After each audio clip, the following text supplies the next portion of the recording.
Welcome back, folks. We are back. Yet again with another great episode here on the DeliveringMore podcast. We got a great one. This is today's guest is Danny Klein from Food News Media. He's the editorial director over there, so he's pumping out the articles. Man. Oh yeah, on QSR, FSR, any restaurant-related media. It's probably going to be Danny Klein and the boys, you know what I'm saying? That's who's pumping it out. Small company started, still kind of a small company, even though they're so big in the restaurant industry. Yeah, I think, I mean, we went off camera a little bit, talked about how he produces his podcast. We talked about how they obviously press out all the monthly magazines that they're still putting. So they're in print still. They are still on web and digital also, but I mean, they got a lot of good stuff going on. Obviously, they have their top 50, I believe, restaurants coming out that we talked about towards the end of the interview there. What is it, top 50 earnings? Top 50 based on revenue, I believe. That's coming out in August, I believe we talked about in the interview. But, I mean, safe to say it is a good one, packed with tons of information. A lot of backstory I didn't know about Danny previously that I think might be notable for some people, figure out how he came up in the game. Yeah, and just for a big shot at a great company. He's pretty chill, good guy, and we had a great conversation. So let's get to it. All right, Danny Klein. We're going to go. We are back, ladies and gentlemen, with the newest guest on the DeliveringMore platform. We have Danny Klein from QSR, FSR, Food News Media. Danny, thanks for joining us on another beautiful Friday afternoon, man. Yeah, I appreciate it. Not beautiful where I am. I mean, it's about 107 degrees here in North Carolina. It's at least sunny though, right? Yeah. I'm trying to look out the window. It's sunny here. It's just hot. Although in the summer here, it's always hot, so it's not like this is some kind of surprising development. In North Carolina, it's 107 degrees.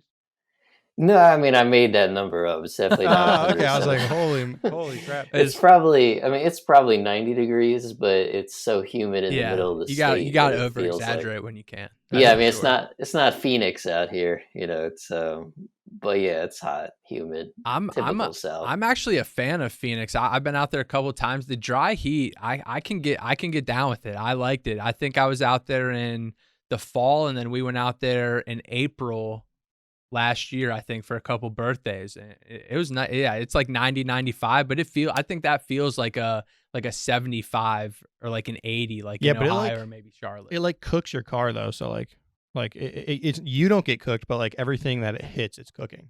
So that's what's terrible. I mean, yeah, I've never been out there, but I think that's probably true. I mean, the worst part about the South Florida here is definitely humidity. Just this concept that you're like soaking yourself outside. Yep, exactly. Yeah, it's not awesome. The winter here is nice. Have you always been in Charlotte? Did you grow up in Charlotte, or how'd you get down there? Well, so we're actually based in Chapel Hill, 2 hours some direction of Charlotte, east or west. Like right on UNC's campus, or where's that at? Yeah, we're I live right by UNC's campus. Our office is probably 10 minutes from UNC's campus. Wow, that's amazing. It's one of those cities that revolves around the college. Right. But yeah, no, I have not. I was born in New York. I lived in the city until I went to college, and I went to Florida, University of Florida, and was there. And then I lived in Florida for the next 9 years in North Florida, and then moved out here about 7 years ago. So relatively new to this area, and kind of, I guess, prospectively. What'd you do in those years, like in Florida? Have you always been into like journalism and things like that? Yeah, I went to college for journalism, and then I was on the sports writing track. So when I was in college, I was covering, I started out with golf, and then I did soccer, and then I was covering the men's basketball team. Although, unfortunately, I covered the only men's basketball team in Florida during my 4 years to not make the tournament. That's what I was about to say. You probably caught a pretty good stretch, though. Like when you were down there, Yeah. the Florida teams were pretty good in those years, I would imagine. Well, yeah, when I was actually not writing about them, they won the back-to-back national titles with Horford and Noah and all those guys. But once the year that I got that beat, it was the following year, so they had all just left. They had a lot of good recruits and a couple NBA guys. Chandler Parsons was around a while, but yeah, they made the NIT, so I got the unfortunate short straw in that stretch there. But yeah, when I went to when I graduated and I lived in Florida, I was still a sports writer. I was a high school sports writer at a small newspaper in St. Augustine, Florida, which I did for about 6 years. I was a sports editor for the final two. And then I got a job in Daytona Beach, also covering high school sports at the News Journal. So yeah, I was a sports writer for about 11 years until I got into this world of food. It's kind of a random situation, but yeah, that was always journalism. Just started out in the world of sports. Why journalism? Do you love writing? So Good actually, question. when I was in high school, I wanted to be a zookeeper. Oh, that's actually pretty So cool. my That'd so be when I a told little more my entertaining at times, maybe.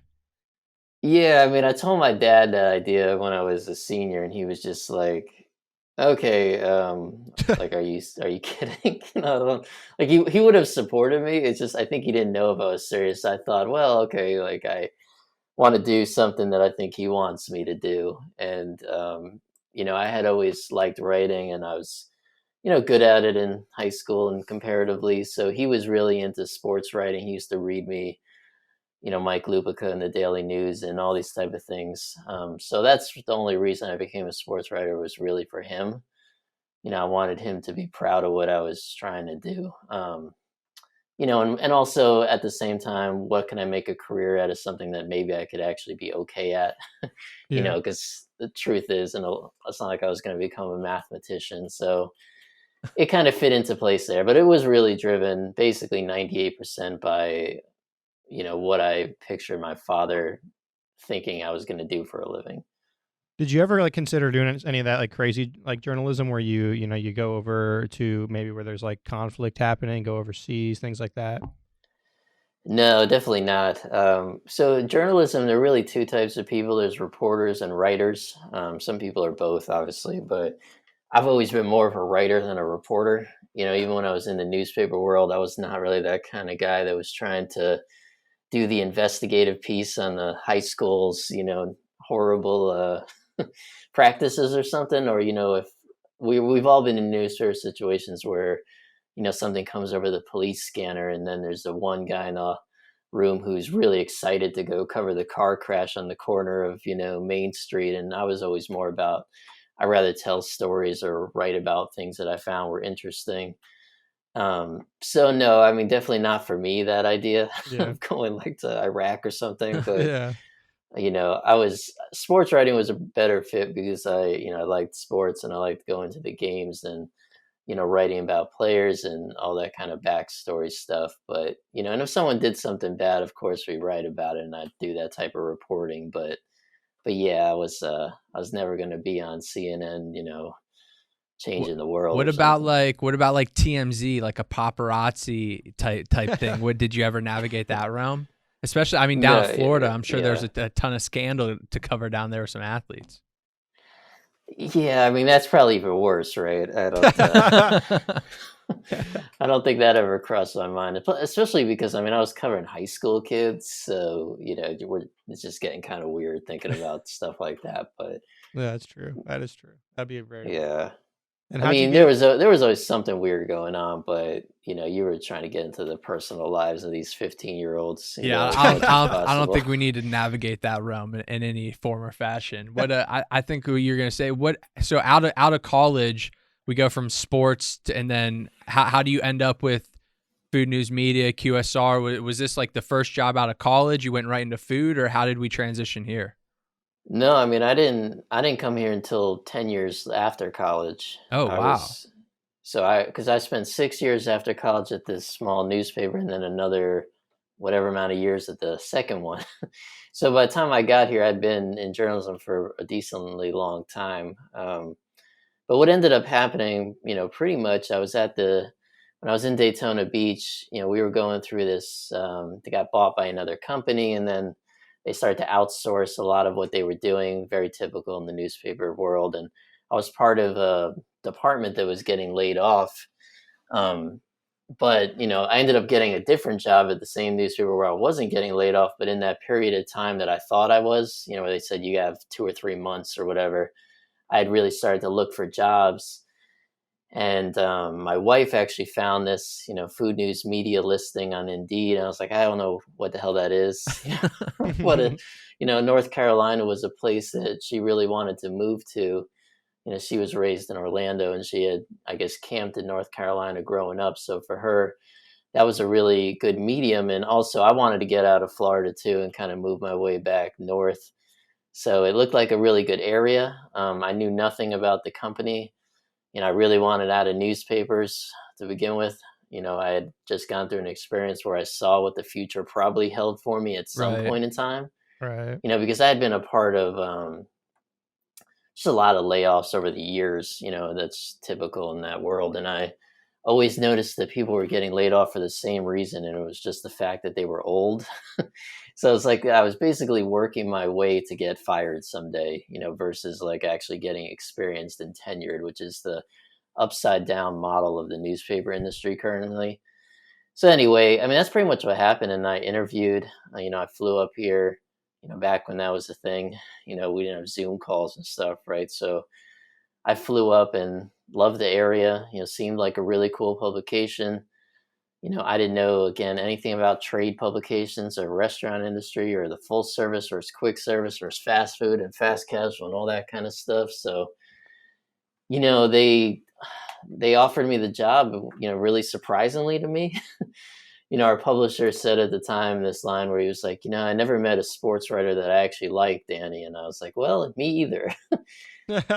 So I guess we bonded over that, and they took a little bit of a chance on me because I had no background or understanding of what I'd be doing. But it's been the best decision I ever made, outside of your, family type of things, of course, but professionally wise, it was I remember at the time I was telling everybody and they all thought I was going to basically become a food critic somewhere. I'd go review it. People still think that, by the way, but they That'd be don't kinda cool. understand like the business side of it. But yeah, I had to take I had to give up on sports writing, which was something that was really kind of part of my identity. And it was probably the best thing I ever did, I mean, to say the least, for sure. So you don't do any of that kind of like food critic work? You don't like do like the restaurant reviews or anything like that? No, never. In fact, I mean, most of the brands I write about, I haven't eaten there in like 10 years. No, And this no, like isn't even a undercover knock on them. Yelp Like, I reviews can't or even remember anything the like last time that. I went to McDonald's. That's good. And that's not a negative. It's just like I used to go there when I was a sports writer and I was driving by all the time, but now I just don't have that kind of like occasion in my life. And that's true of a lot of them. But yeah, no. I mean, we'll get sent food and things a lot of times and we'll eat them, but I try to stay away from actually giving my opinion on how it tastes Mhm. because it doesn't really have anything to do with what we would end up writing. So Right. Yeah. and I try not to also make it obvious where I like to eat of the brands that I write about, Yeah, you compared to the got to ones that I separate don't. the business and the pleasure aspect of the job. Mhm. That's simple enough. Yeah, I try to do that if possible, but you can like a brand a lot from the corporate side and dealing with them, but not like eating there. I've come to realize that can be very, very true, and so That's that's worth interesting. Yeah. keeping in mind. So then you get into the food and writing for the food industry, and have you enjoyed it? Like it's kind of a niche, kind of content. Have you enjoyed doing that, and why? Yeah.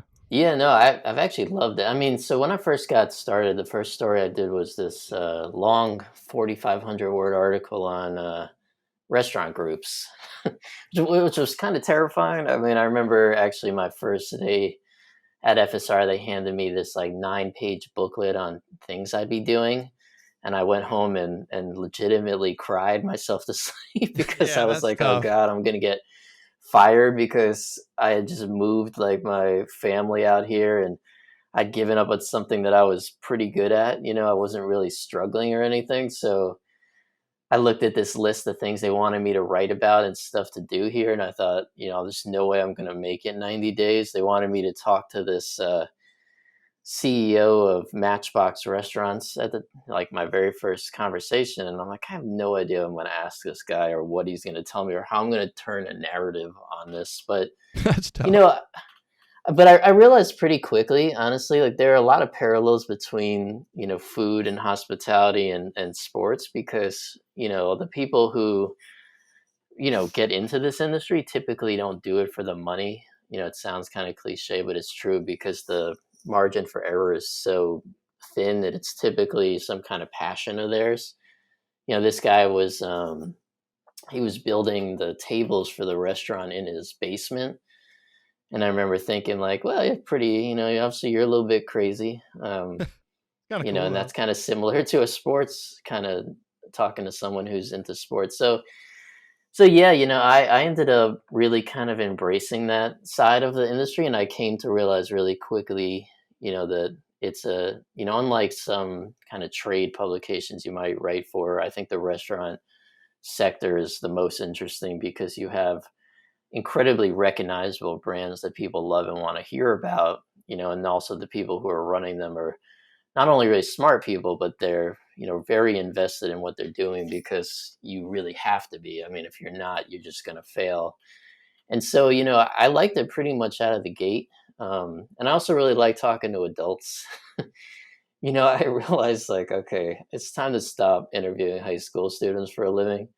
I actually had an experience with that one time. I was at a baseball game, and I was working with this kind of legendary sports writer in Central Florida during a playoff game, and it was like 10, 11 o'clock at night, and he was fielding phone calls. He was trying to get phone calls to get scores in the paper from other like playoff games, and he was calling these like 15, 16-year-old kids at 10 or 11 o'clock at night. And I remember thinking to myself, I don't want to be him when I'm 50. Yeah, that's creepy. Like, I'm trying to avoid that right now, because the truth is, like, this idea of me walking out of the stands in the high school gym and then like tapping this high school volleyball player on the shoulder to interview them. I was in my 20s, it was okay, but I thought, what am I going to do when I'm like 60?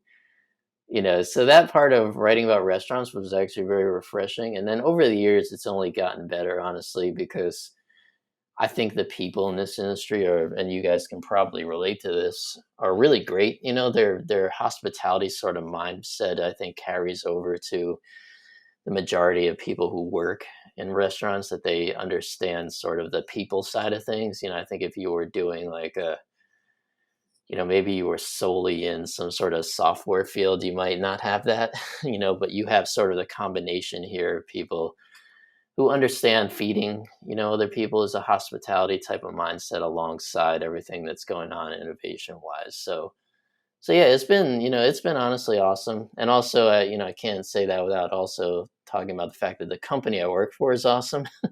It's the only one I've been involved in this sector, and we're very small. We're family run. The owner of the company is 2 offices down from me. He talks to me all the time.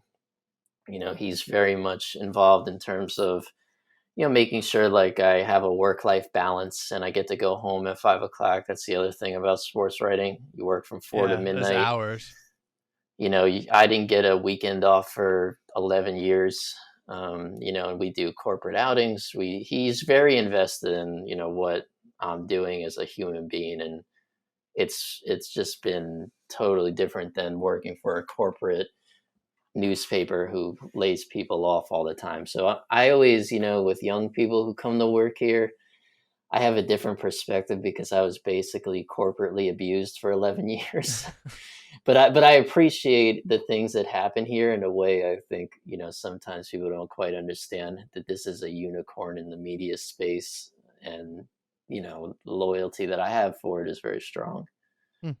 Yeah, I think for me, it's also sports and restaurants or the food industry. Those are two things that almost everyone grows up with. You know what I mean? So like you said, if you're in sports your whole life, it's because you grew up with that sport your whole life and you loved it. If you're in the food industry, you probably started out as a dishwasher, like a busser, bussing tables, or you started out as a waiter or a waitress or a server, and then you can kind of just continue your life and find yourself in the restaurant industry later on in life. It's what I did early on. I started as a dishwasher. I know a lot of kids do that. So Yeah. I think that's pretty pretty self-explanatory to say those industries are very can parallel each other. Yeah, because in the Yeah. passion too like a lot of them come from like cultural too with food, so they'll bring their culture to the food, so they have a lot of passion for it.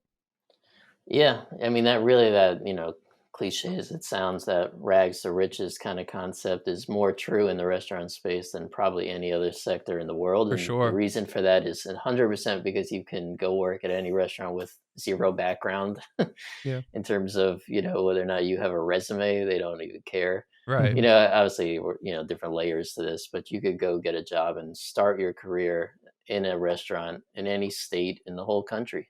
Yeah, that's true. And for the most part, you're going to be able to climb that ladder to some degree, as long as you try. Yeah, but some nights it ain't an easy job, that's for sure. Yeah. Oh, well, that's definitely that's not definitely easy. true. That's what we're learning these days, right? So the working in the restaurant is incredibly hard on the For sure. back of pretty much any operation. I know it's in interesting. any You got like sector. the dishwasher who probably gets paid the least in the restaurant, but like that job is just like probably one of the hardest jobs That's in the what, restaurant. that's how I started out. If you Yeah. you have to have like a system down, because if, especially Friday, Saturday nights, when those tables are turning over and turning over and turning Mother's over, Day. you're running through dishes. And if you're not on your toes and ready to go, you can't hold up those tables. Yeah, and that's why a lot of times that's someone really young, or else sometimes, this is just the reality of the industry. It could be someone who's an immigrant who may, be trying to get their way into the workforce. That's just the truth of how Yeah. this industry has operated for, forever. So, that's the thing though, is it gives you that opportunity. You have to work incredibly hard, but you can get started, and you can't say that about a lot of fields. How do you feel talking? I mean, we're talking about like back of house work. How do you feel about like the robotics and automation stuff that's come to the forefront as of late? Like, yeah, the Flippies and the Miso robotics products that are kind of burgeoning onto the scene, and a lot of partnerships are being had as of late. Do you think that's, good or bad doesn't really matter, but what do you think about that? Yeah, I think it's a reflection of what we were kind of talking about here about how hard it is to work in a restaurant. I think the issue right now, if you even just look at, raw numbers and data out there, you have all these openings and such low unemployment. And then some people say, well, how does that happen? And one of the reasons is that you can job hop right now like crazy. Right. Back in the day, it almost felt like, at least personally, I would have never quit a job without Yeah, having you something you lined got up. hired and you stayed there for life. Yeah, but you don't do that now. You could quit knowing that you could go get hired at 100 different places in the next week if you want to. And so for restaurants, they're not just competing with each other anymore. They're also competing with Amazon and with a lot of other gig economy type of jobs, that are flexible, ride share, Uber, things like that. So what they're trying to do with the robotics in a lot of cases isn't just saving on the labor line, which of course is, part of it, but it's also, how do I get rid of the worst job in the back of the house? Because, like White Castle, for example, they're kind of like the banner of using the, Right. flippy robot. Yeah. And it's frying, French fries. So, or, who would really want to do that, in terms of like Yeah. a 17, 18-year-old person coming in who's working in the back of the house of White Castle. I think if you could put them on the cashier, and they're talking to people all day, or Right. they're just kind of running stuff, that's a much different job than, hey, go, fry stuff for 7 Yeah. straight hours. Don't And have it's any 100 conversation degrees with a and person for 8 hours. Just go in the back and do your job. yeah, exactly. So, there. I was talking to someone recently, and they're talking about KDS systems and just that kind of, movement in the back of the house. And one thing that young people really seem to like it because the kitchen is now really quiet. You can put your headphones on and you can just look at the screen and kind of flow the orders through. And so you're not yelling, through the kitchen Oh all yeah, day. I didn't think about Like the that. old school, you put the ticket up and be like, Yeah. hey, order of 6 is up or whatever. The young people don't really like doing that. They don't, some people just don't like talking to anybody. We've seen that in ordering, right? So Right. it's true of working in the back of a, restaurant too. And I think that's what a lot of the robotics is about right now is how do we make these jobs more appealing to people, as much as they are, how do we get rid of, one job, so to speak. Good point. Good take. Yeah, and I think that also kind of catalyst into another thing I've seen a lot over the past year and kind of since the pandemic is restaurants becoming more of like a hospitality experience. You know, you want your front house experience to be, you know, the 5-star, 10 out of 10 seamless transaction, while whatever happens in the back of house, well, we can automate that as much as possible. We can get a POS system to make things flow easier. We can get robotics to assist on the grill or the fryers or the dishes or whatever, and then make the front of house experience like this grand thing that I think a lot of brands are now trying to kind of flip the script and rotate towards that line of thinking. Yeah, I mean, I think McDonald's would much rather have an employee, helping, customers with the kiosk experience, or just sort of navigating them or answering questions that they might have, or even, just walking food out, whatever it might be, than they would having them in the back doing something that no one ever sees. So it's a win for everybody on that level. Is that, if you can improve, the face to face or guest facing type of, role within a restaurant, I think employees are going to prefer that. And I think customers don't notice, anyway. So you might as well do it if you can. Right. Yeah. And if you're making experience, and also the consistency part of it too, that's just a truth, and can Flippy fry fries better than a person? Probably. At least more, Yeah, more that's often true. in the Yeah, same so way that every gives the time. same So, experience every time. That makes sense. right. What have you seen, like, or you wrote about, or seen the automation they're doing in the sense of delivery? So like literally a robot will bring your food to you. Yeah, we just did a story on that for July, so it's coming out, and it was sort of tilted toward helping the environment. But yeah, I mean, I think you see stuff about that. I think the market is kind of important. Does that make sense in most places? Definitely not. Right. You're not going to have an autonomous vehicle driving through like the middle of rural Iowa, right? So Right. but can you see that in like, the Bay Area? Sure, right? We were actually in this specific article talking about drones, and the biggest issue with drones right now is that a lot of, cities have, rules in terms of like navigating the skies, that you Yeah, have how to low have can that. you Otherwise, fly you'd and have all that? 5,000 drones flying above your head in Los Angeles.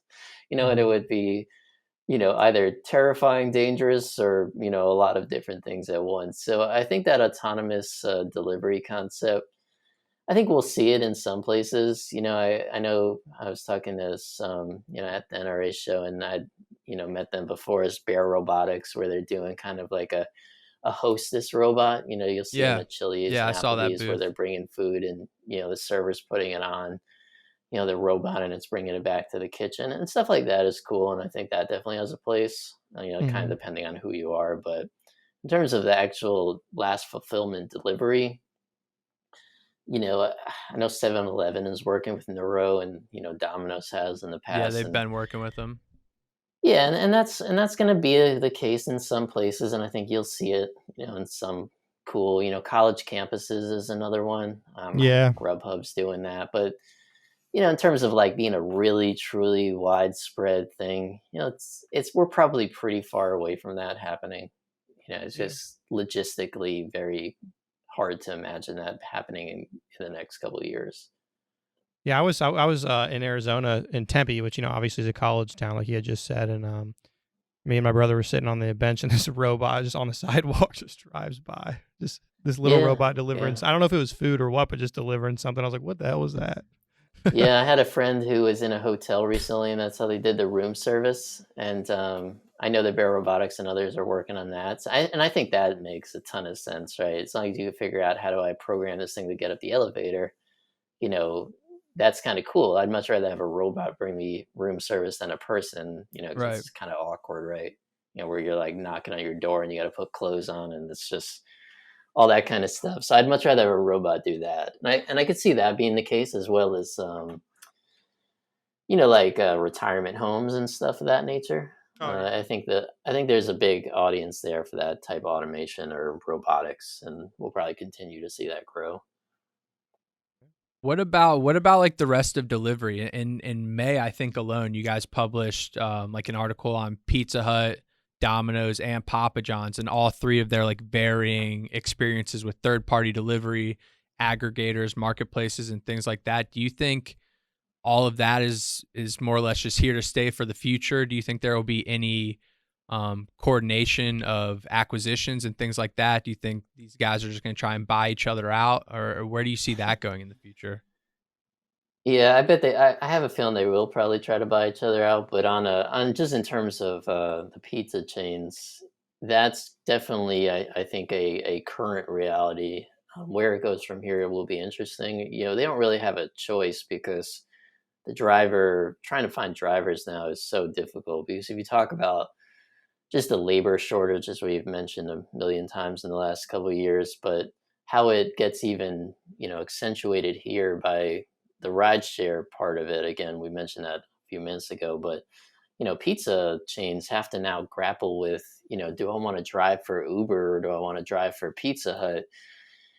And that's going to cause a very sort of shift in how these pizza chains court their employees, what they offer drivers. I was doing a story on kind of a survey where, BTIG's analyst firm had, asked a lot of drivers what were they looking for. They're mainly looking for flexibility, but they're also looking for the ability to drive around pizza without ever actually having to do anything inside the restaurant work-wise. So I think you'll see Right. more of that, where Pizza Hut and Domino's and Papa John's are allowing these drivers to basically be, Uber Eats drivers for them, but they have to have enough order volume to make that make sense for somebody, or maybe they allow somebody to do both, who really knows. But, the idea of why they're tapping aggregators now, especially in the case of, somebody like Domino's, who isn't, to my knowledge, doing it yet, but at least they're considering it. They've been long kind of proponents of not working with third party. And then this last call that they had, they started to talk about, well, maybe we'll rethink that strategy. And that really comes down to the fact that they just need drivers. They've got more demand, right now than they can serve. They really don't have an issue in terms of, customers wanting, the pizza chains. They're more of an issue of how do we get it to them. So, beyond, just needing the driver help, they're also looking to capitalize on that network, the broadened access that you get from going through a DoorDash and someone just looking for pizza.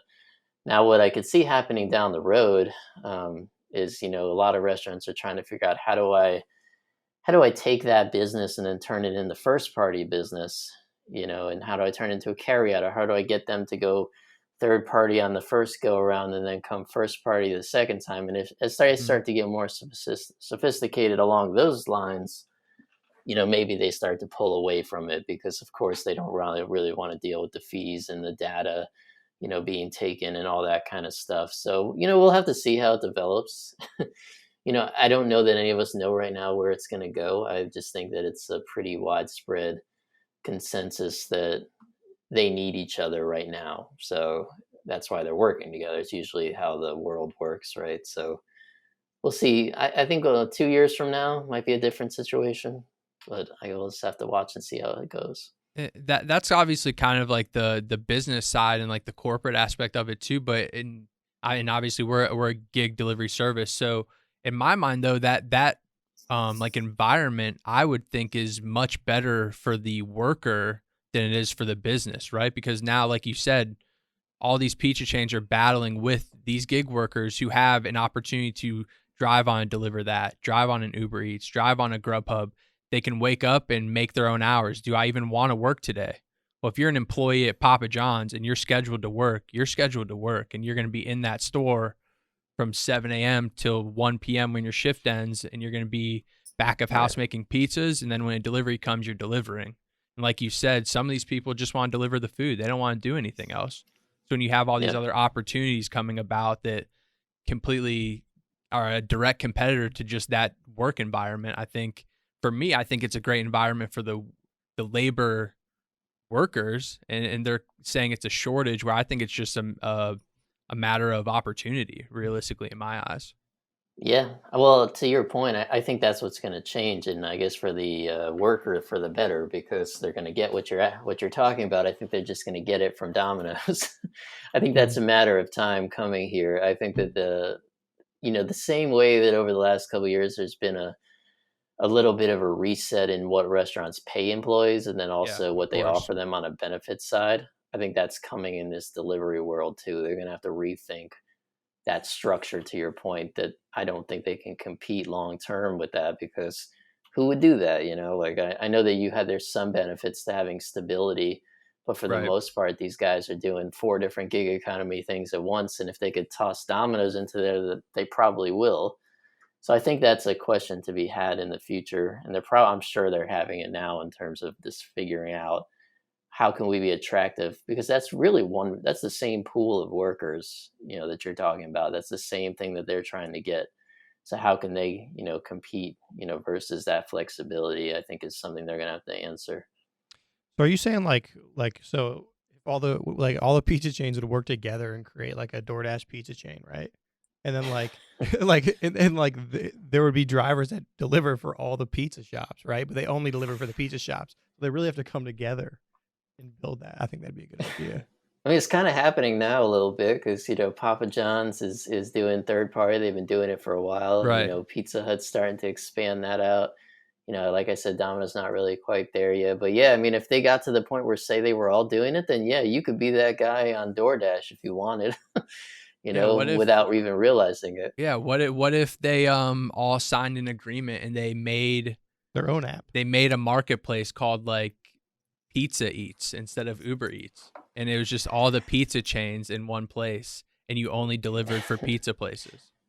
That's I a mean, that's a billion you dollar guys are idea. the software people, right? So it sounds like you have a Shark Tank idea here that you can Yeah, bring. hey, if we called up Mark Cuban, I'm ready to sell. But like you said, they'd probably be so worried about sharing their data between you know what I mean? Competitors. Yeah. Yeah, that's true. That's very true. But like Yeah, you you'd said, have to. Yeah, that you would have to solve. Is like how can. yeah, but Because if it has to be their customer, right? That's their Yeah. biggest problem right now. Yeah, But maybe you could work it through the reward side, something like that. I don't know, but All right, we'll have that done tomorrow. Yeah, but I think like Danny said too, a lot of those third party interactions, those Papa Johns are having, they're actively trying to convert those to first party. So it's not like they're necessarily okay with that being on third party at all times. They want to do everything in their power to make it first party.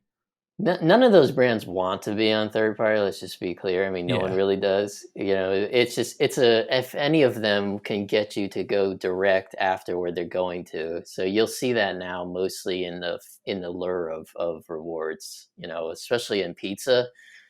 I mean, or if you order pizza third party, you'll see right away, basically, there's some incentive in there for you to sign up for loyalty. And in doing so, once they get you to download that app onto your phone and you start ordering that way, because a lot of times third parties fulfilling it on the back end anyway, but that's still a much better situation for the pizza chain. But that's what they're going to try to get you to do 9 out of 9 times, because they want the data, and they also, want to be able to control the way their branding looks and whatever they're offering you to try to get you to come back if you haven't been there in a while. Yeah, I mean, I would never order pizza on a third-party app. It's just extra money, and Domino's gives you free pizza after you order like 3. So it's just like, why would Agreed, I? yeah. I'm not a third-party user really myself in general, and I think it's probably because I work in the industry. But right. But yeah, no, I mean, if I'm ordering pizza, I'm using whatever app I have. Personally, I tend to order Papa John's because there's one right by my house. It's not a knock to the other two. I love Papa John's. Papa John's has like the garlic sauce, right? Yeah, I like the stuffed crust that they do too. It's really good. So I could order it off their app, and without talking to anybody and all that kind of stuff, or paying crazy fees, and it'll be in my house from like 5 clicks to the door in like 20 minutes. It's really hard to kind of compete. There's really no purpose for me to go through like DoorDash. Yeah, especially because there's going to be an extra fee, a convenience fee on DoorDash plus a delivery fee. And they're going to mark up the food. Right. And and if Domino's is smart, they're raising their menu prices on that marketplace, or Papa John's, whoever. But right, exactly. So that, and I think it depends on the type of consumer. And if you want, thing is, like, if I want a local restaurant, okay, to be honest, the only time I ever use a third party aggregator is if I have a gift card.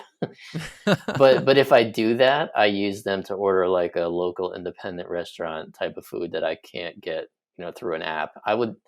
personally never order like quick serve or a casual dining chain off of a third party space. It just, to me as a consumer, I don't see the value proposition of it So like personally. this whole world of convenience that kind of had to be accelerated over the past few years. Now the restaurants are kind of climbing back and trying to get back into the realm where they have a fighting chance again. Do you think restaurants at any point saw something, not obviously a complete shutdown of their business or everything, but do you think at some point these restaurants were working on new tech like this and then the pandemic kind of accelerated that being pushed to the forefront?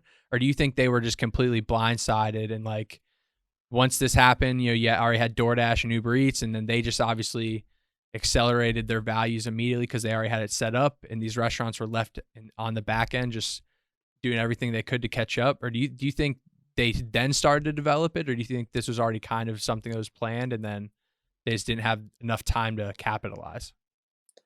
Yeah, I mean, it depends on the segment. I would say that most of quick service, everything that you see happening today was on the table before the pandemic.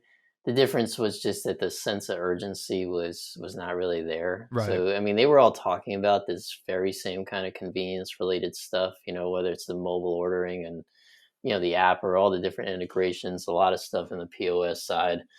But you had this sort of situation to innovation in terms of like, I'd be like, okay, we want to add this app, and then it would take them 2 years, because they would test it, they stage gate it, and then COVID happened, and you just had to basically do that in a week. And it really changed the mindset of a lot of restaurateurs and companies out there of understanding how to listen to guests and give them what they want right out of the gate. Because the truth is, before, customers, say a drive-through is a really good example of this. You would go to the drive-through, and because you were not getting out of your car and it was really convenient, you were sort of accepting the fact that you might have to trade off something, whether it was quality, how long you had to sit there reaching into your bag and missing something. You'd be like, oh well, I went to the drive-through. But nowadays the truth is, because the adoption was so high, it really raised the standard of all these different type of channels out there for people and brands, and they've got to become a lot better at things that they were just sort of doing before because they could. And that's why you see now not just mobile apps and rewards, but you see actually tailored communications, geo targeting and all these type of things. Everyone's getting better at the same type of things that they were just checking a box off for before. So I've taken this line of sort of COVID really made the fast food industry a much better place, as For hard sure. as that is to kind of grapple with the broader idea at the beginning. But at the end of the day, what ended up happening was they gave customers the same things that they had been asking for years. So your ability, I mean, I kind of posted this on social media the other day. I went to Cava, which is right by the office. I ordered it off the app, got a Yeah, reward. yeah. I saw that. Picked it up off the shelf, sat down, ordered Starbucks, went to pick it up. It was sitting there when I walked in, and then I didn't talk to anybody, and I came back to the office, and that whole experience was so frictionless and in a lot of ways flawless that it would never have existed before COVID. It was probably coming, but it would not have run that smoothly. So if you really look at being a fast food customer today, it's so much better than it was before. I mean, Chick-fil-A's order takers at the line Yeah. busters and so many brands are doing that now. So that was such a Chick-fil-A thing before, an In-N-Out burger on the West Coast, but now some Starbucks do that. A lot of chains have adopted that. The drive-through menu board technology is, digital, so you can see it. You're not screaming into some, box from 20 years ago where you don't know if the person heard you or you even got your order correctly. So much of this has gotten better, in the past 2 years. And none of it is surprising, though, to your point, is that it was all stuff we were talking about. It just wasn't coming, And then Yeah. in Fascinating. terms of being blindsided, that's more of like very early on, a lot of the independents and the full service side were like, okay, well, now we need to work with delivery. And they had no systems in place to do so before because they didn't need to. So those were really the brands that had to kind of catch up really quickly. And a lot of the, full service chains too have had to now really improve their tech stacks and look at, some of the systems they're doing, because they were doing, like delivery and pickup as, you had to walk in the lobby, the hostess might bring you, it was all this kind of stuff that was really not, it didn't flow well at all. And it's gotten a lot better. So those are the brands that had the furthest to come, which is why maybe they were a little slower to recover, alongside, of course, the fact they didn't have dining rooms. Right. But, at this point, I think we're, as an industry, innovation wise, so much further along. And in a lot of ways, that's a really great thing, because I think people accuse the restaurant sector of being kind of innovation laggards for a long time there. And I don't think people can really accuse the industry of that anymore. Yeah, I don't disagree with any of that at all. Yeah. I mean, a lot of innovation happening, but one thing that still hasn't changed is the fact that McDonald's ice cream machine is still always broken.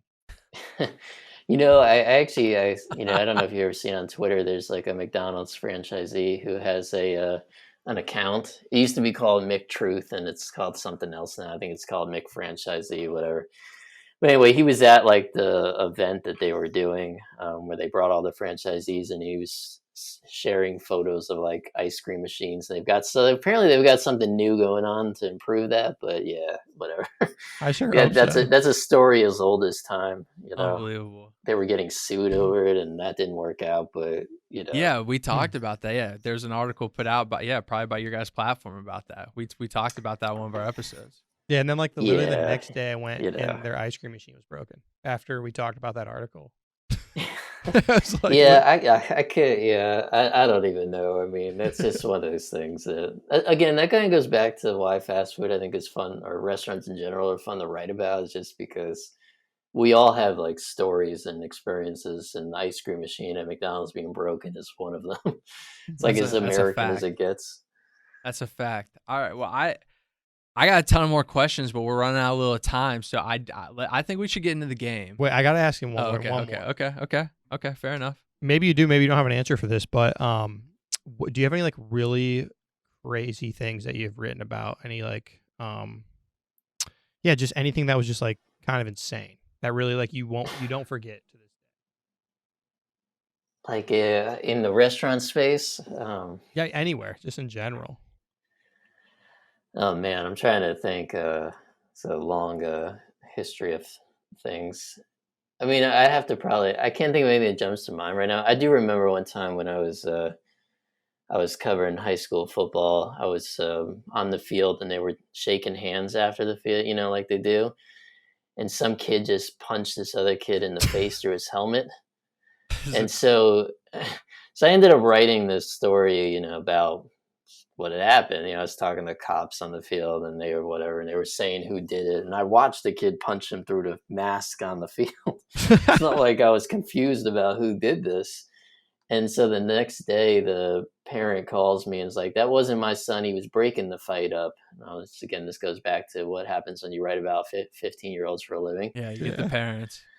But I told her, I was like, no, I watched him punch the kid in the face. I was standing like 10 feet away from him. And then the line of talk, shifted to why he punched this kid in the face, which was that the other kid had said something racist or had spit on him. I don't remember. I guess both maybe. But that ended up being like 2 weeks of the parents calling me every day. They were threatening to sue us. And our newspaper actually ended up making me run like a retraction to say that he didn't punch this kid in the face, because they were afraid, I guess, or just wanted it to end because it wasn't worth what it was causing.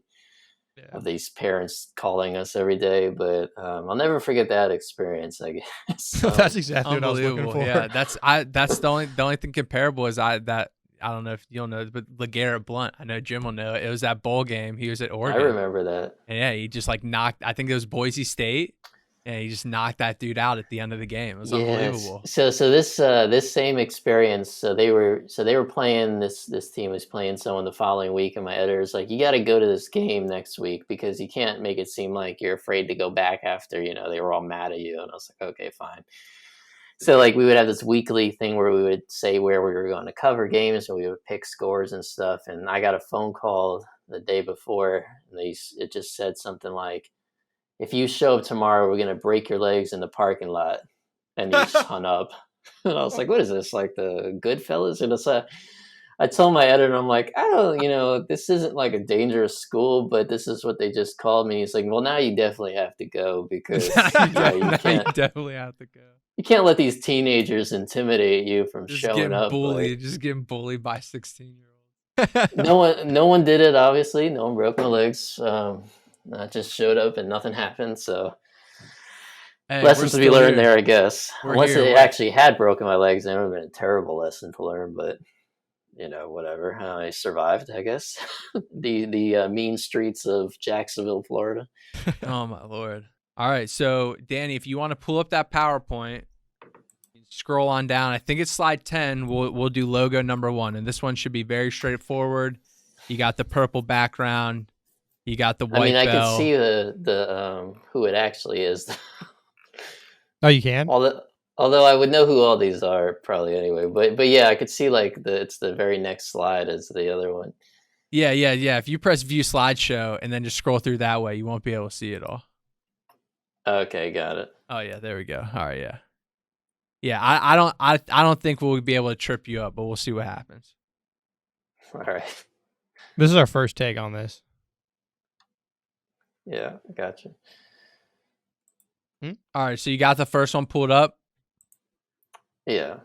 Oh yeah. All right. Well, that one's easy out of the gate. What do we got? Taco Bell. Taco Bell, easy peasy. That's like I feel like they've updated the logo a little bit. They used to have a Chihuahua. Yeah, remember? I don't know if he was in the logo. Oh, okay.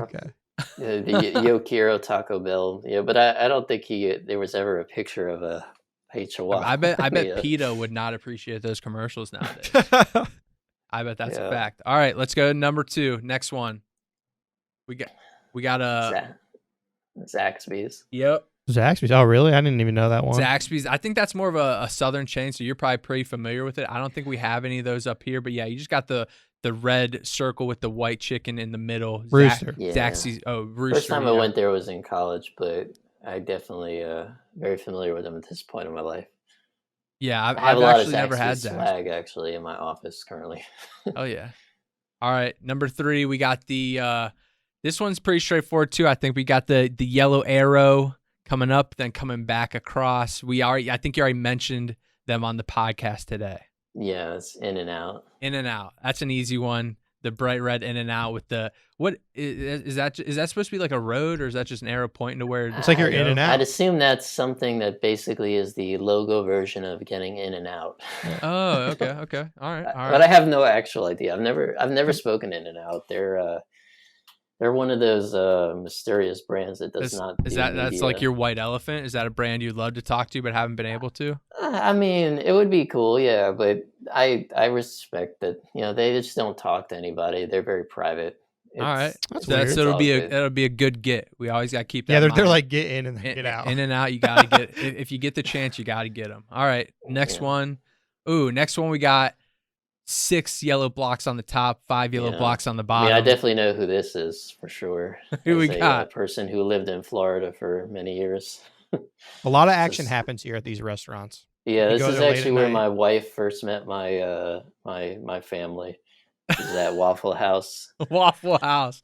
All right, we got Waffle House. That's an easy one. What where can we run through that family story real quick? Is that something we can share? I mean, my dad, when he would come visit me, he just always wanted to go to Waffle House because it felt very Southern to him. He's he's a guy from the Bronx, so he just thought going to Waffle House was cool. But yeah, it was actually the night of some kind of like Elvis convention or something weird in the area. So the Waffle House was full of fake Elvises. Oh my Lord. That's pretty cool. We have one right next to our office. I don't know if it's still there or not. I don't think I've ever been to a Waffle House. No?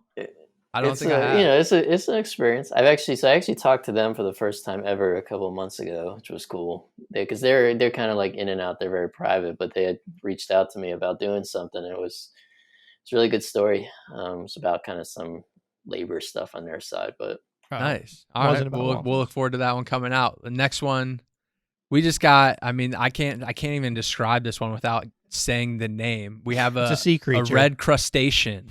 Is that what they're called? A crustacean? Yeah, you're right. Yeah, I mean it surely looks like Red Lobster. Since Yeah.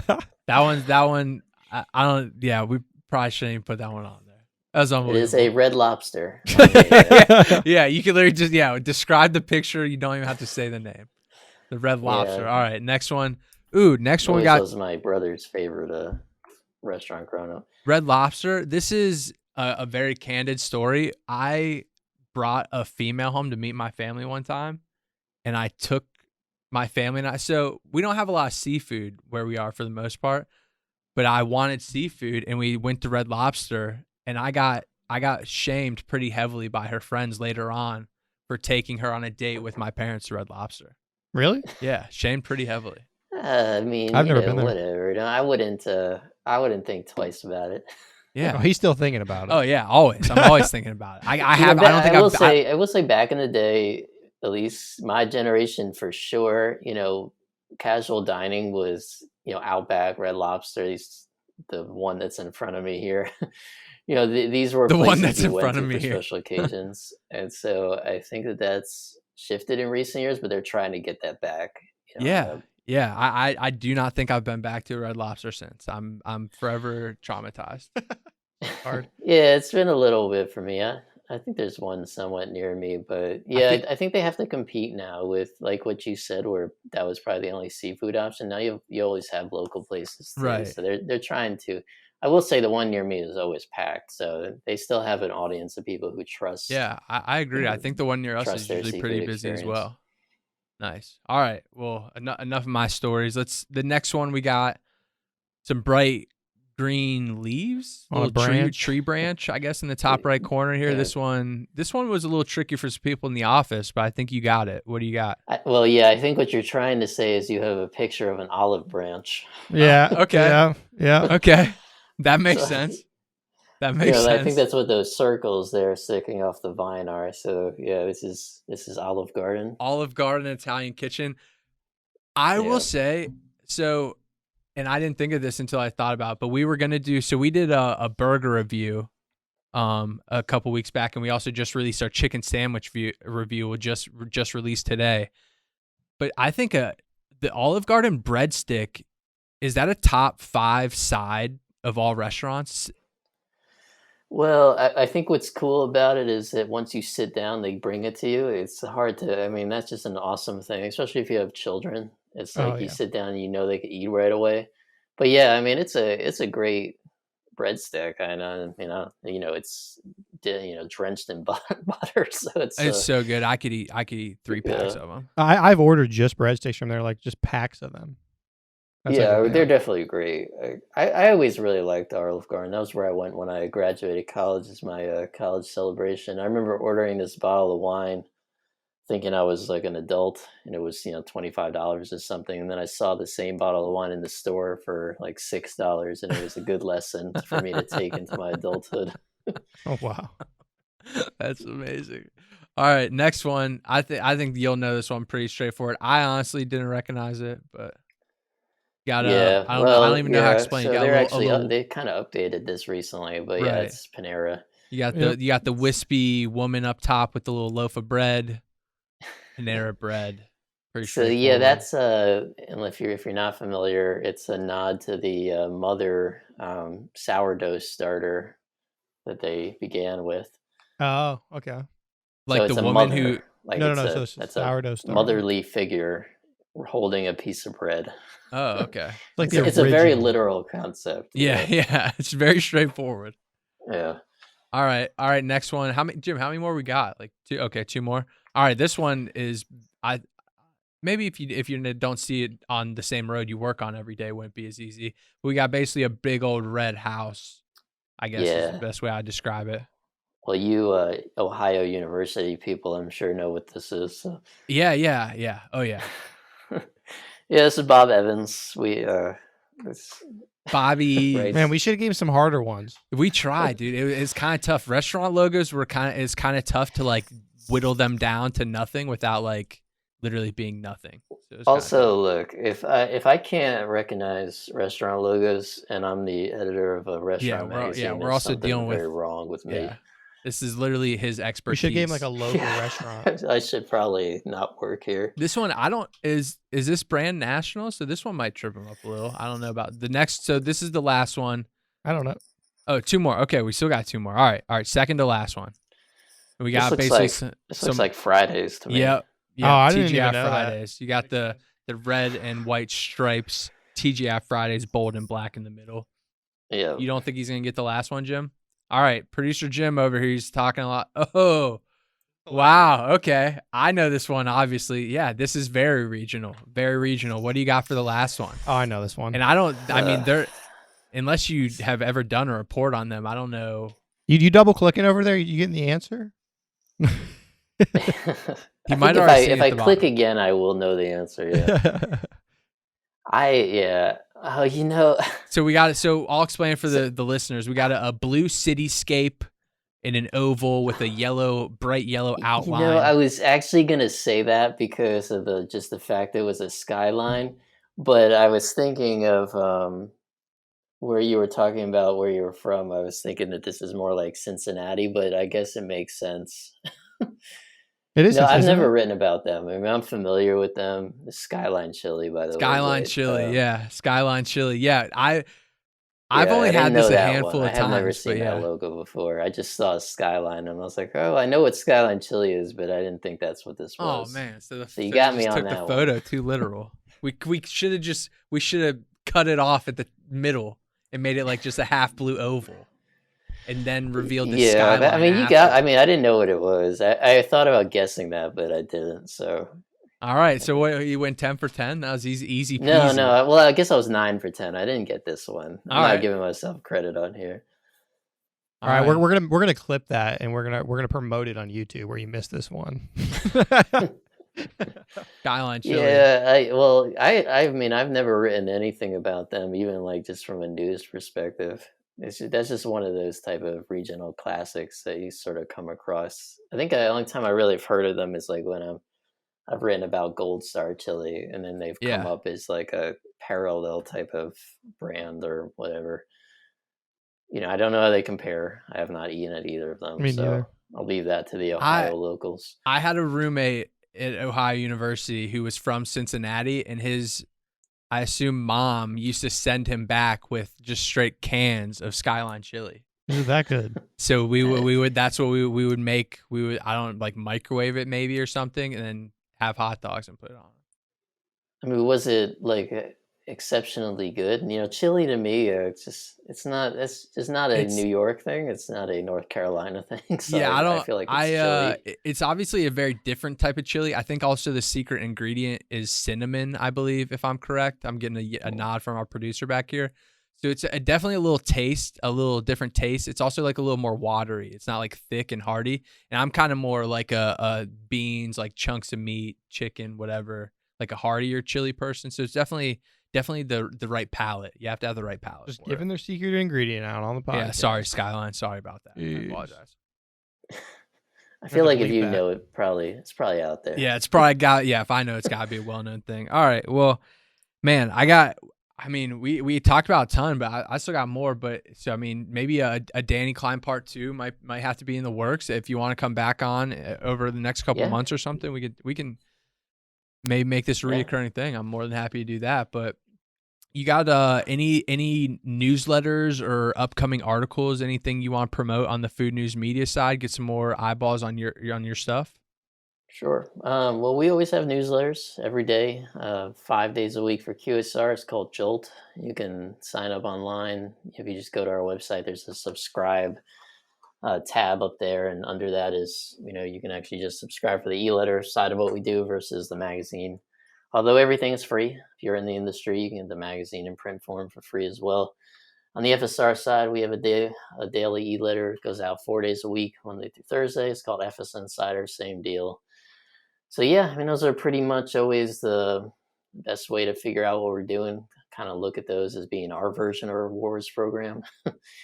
It's really trying to cater to, what I see in terms of who clicks on what and the type of stories, and then keep giving people more of that. So yeah, other than that, we're coming up on July, and that's our sustainability climate issue, which is the first time we've ever done that. QSR. It's really talking about the effects of what's happening in the climate change and how restaurants are playing a role in that. And then August is our signature issue of the year, which is a QSR 50. So that's of course something to look forward to. I've been kind of knee deep in that for several months, which is par for the course in terms of putting it together. But it's the ranking of the 50 top fast food chains in America by system-wide sales, and then a recap of everything that they did this past year, which is as involved as it sounds. It's 15,000 words long. So, Jeez. Wow. So we'll be posting that here in August. I look forward to that, chart data-wise. And again, as always with us, it's all free. No paywalls or anything like that. So, we're happy to help the restaurant, and just follow me on LinkedIn or connect with me. It's the only social media platform I use. Oh yeah. And that's pretty much it. Good choice. That top 50 you said is just system-wide sales. That's the only aspect of the ranking. Yeah, I mean, so there's more data involved in terms of average unit volume, locations, franchise versus corporate, and how many they added year over year. But versus just how it goes from 1 to 50, we do it based on system-wide sales in the U.S. And then we have another chart. It's another 50 brands.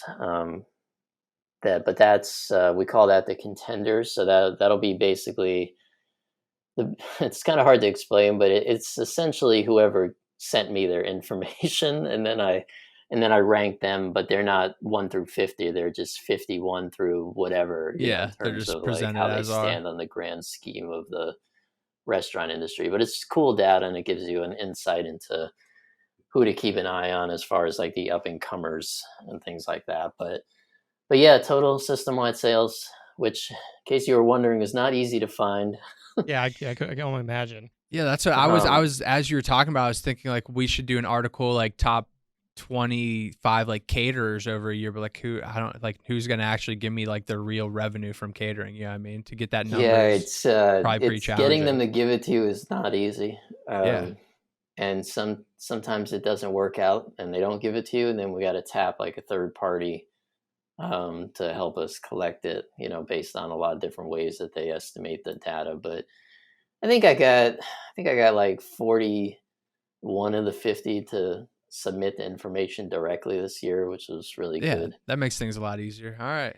Yes, I like to consider our chart to be as accurate as it possibly can be, because it's coming from the restaurants. But yeah, it's a labor of love for sure. But we've been doing it for 27 years, so 25 years. That's the one. So. All right, the top 50 coming out in August. Check it out. They got a couple newsletters as well. Danny Klein on LinkedIn. That's a great follow. I'm liking those posts all the time. You got Ben Coley out there too, stomping the trails, writing stories on LinkedIn and everything like that as well. So yeah, thanks for joining us. Yeah, we appreciate it, man. I'm sure we'll be talking soon, and hopefully we can create some content together moving forward as well. But thanks as always, man, and we'll see you. Yeah, thanks for having me. All right, man. We'll talk to you. What'd you think, Ben? That was a hell of an hour. Yeah, it was a quick hour, a mighty quick hour. Yeah, it's kind of just like talking to a friend, Yeah, dude, we were just out there. We're just shooting the breeze. We're just kind of like sails in the wind on a nice sailboat out off the coast of California. And how about that punch in the face story? I mean, here's the thing about not necessarily news outlets, but media members. As someone who is involved in media, I think you're always going to have some sort of interaction where your life is getting threatened. Yeah. There's no doubt. I mean, undoubtedly, as a member, whether it be sports, restaurants, tech, anything and everything, I think at some point in time as a media member, you're probably in a scenario where you're gonna get in a dicey situation. Yeah, I mean, media in general, I feel like can feel invasive to the person who's being investigated. Yeah, facts. But I mean, it was kind of funny though, because especially what he said he was investigating high school athletes. Yeah, I mean that testosterone, that puberty. I mean, if we're just punching people in a handshake line, that gets a little. I mean, I don't know. We're gonna have to draw a line somewhere, and then I don't know how we tested out the logo game. Mm-hmm. I think it went well. Jim prepped the pictures. All the logos were good. I think it was just a little easy. Yeah, but you got to think, his job is restaurants. So some of those, there's one I think I didn't know, which was Zaxby's, because there's no Zaxby's around here. Right. But he knows them all. Yeah, and kudos to him for not giving himself the Skyline chili point. Oh, you're right, he did. We were gonna go 10 for 10. He negated himself, gave him a 9 out of 10. That's still passing. We're hitting 90%. So that's a B, a high school B. A high school That's B. a college A. I don't know, man. Yeah, that's a college 90% is sometimes an A. That's a college A. Yeah. So I mean, hey, we're passing with flying colors, no doubt about it. Danny Klein knows his restaurant logos, man, and we got. I mean, we talked about after too. We have a ton of questions still for him. That was another conversation where we didn't get through. We were off script. Yeah. Like, I mean, 95%. That's the best kind. Right? Yeah. I mean, we were 95% of the way just shooting the shit, talking. We didn't even have to look down, talk about the questions, and we're gonna have to have him on again. So hopefully, Danny's welcomed and he wants to come back on the platform because we'd love to have him. Yeah, and I want to hear some more horror stories. We kind of put him on the spot to think of that one. I bet he's got some other ones too. Yeah. I'm sure. And the thing is, too, we talked about restaurant food reviews and stuff like that. Thankfully, he's not a food review guy because I think I think his head would be on the chopping block for some restaurant brands if he was more combative, and that's not necessarily not combative, but controversial, I should say, in his article writing or reviews. Yeah, I mean, food critics, they're pretty brutal, honestly. I don't know if you've ever watched like those cooking shows like Master Chef and stuff like that, but it's a little painful, man. It's tough. All right, man. Well, we're way past an hour here, so let's wrap it up. As always, we've got ideliverthat.com/podcast, folks. You can go to that link. You're going to join the platform. You're going to submit questions for us to answer on the podcast, and then you're also going to submit your name to become a guest on the DeliveringMore platform, folks, and we'd love to have you. We're having drivers. We're having restaurant managers. We're having Danny Kleins of the world. We're having YouTube influencers of the world. We got UDM coming up here in a couple weeks, and then we got some other bigwigs. We got Mo Isgard from Easy Cater, Monkey Solutions Inc. Monkey Software Solutions. Got a little tongue tied there, but I mean, we got a ton more coming at you, folks, and we're always ready to bring. And we got the hotline. Bring the best that we can. Yeah, you want to shoot that hotline number out there? Let's not forget the hotline where you can call in. You can leave questions, comments, but just realize they might be played on the podcast. But that number is 330-299-5086. You're going to call. It's going to go straight to voicemail. We're going to listen to your messages. And give me that number one more time. 330-299-5086. That's the hotline. Right there. It's going to pop up right there, folks. Right where my finger was. You'll see it. You got that, Jim? All right. Well, thank you. Yeah, we'll catch you guys next week. Thank you so much for watching Delivering More.